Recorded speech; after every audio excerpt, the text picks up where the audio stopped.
Sutherland, né, que foi aluno do Still. Foi o primeiro osteopata a, além de acreditar, defender que os ossos do crânio poderiam desenvolver uma biomecânica complexa e, assim, o seu movimento. Tá? Esse é o Sutherland analisando alguns ossos isolados. E como ele pensou? Qual foi o seu insight? Qual foi o seu insight criativo? Analisando a arquitetura óssea, analisando a arquitetura óssea do osso temporal, ele começou a imaginar que a forma da sutura escamosa, em relação ao esfenoide, em relação aos parietais, essa forma poderia desenvolver um movimento. Então não era uma estrutura rígida, né? Ela poderia desenvolver um movimento. E isso começou a levantar muitas questões dentro da sua mente, e ele começou a fazer pesquisas, primeiramente isoladas, primeiro com cadáveres, né? Então ele pegava crânios frescos e secos, depois de dissecados, e jogava no chão para que todos quebrassem, né? E ele percebeu que eles não quebravam, eles abriam apenas, né? Os ossos eles não quebravam de formas diferentes, eles abriam nas suturas. Então a questão fundamental disso era que as suturas talvez não se consolidavam e assim permitiam a biomecânica do movimento durante todo o desenrolar do movimento chamado crânio sacral, né? Ele correlacionou o osso temporal com as guelras de um peixe, e isso alimentava a sua motivação para pesquisar mais, né?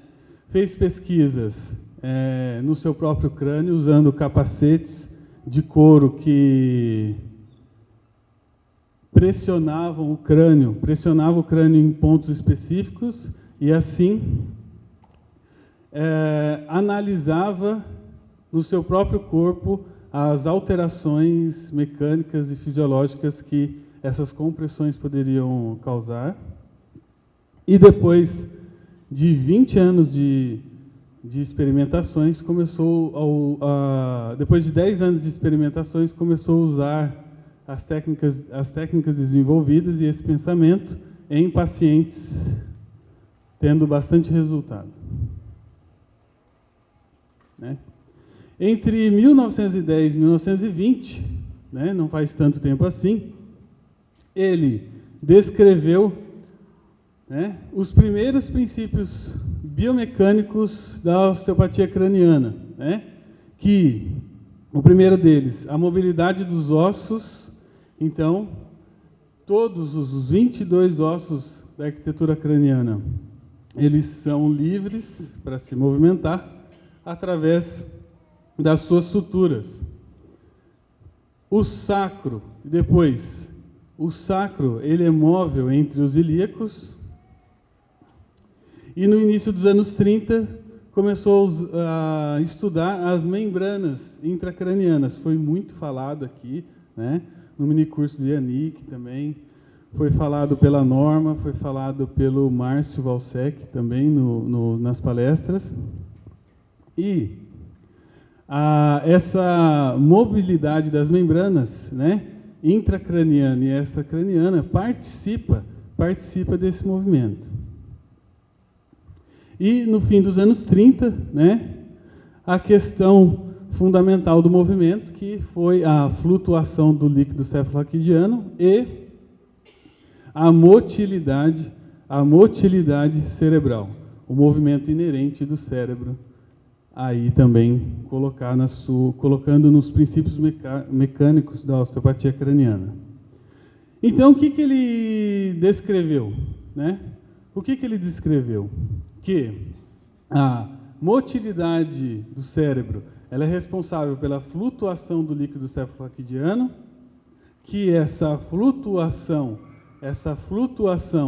arrasta, né, gera um braço de alavanca nas membranas intracranianas, né? Como as membranas, todas as membranas têm fixações nos ossos, os ossos se movimentam e, por ter articulações específicas, desenvolvem uma biomecânica num padrão, que é observável em todas as pessoas, tá? Desde que estejam vivas.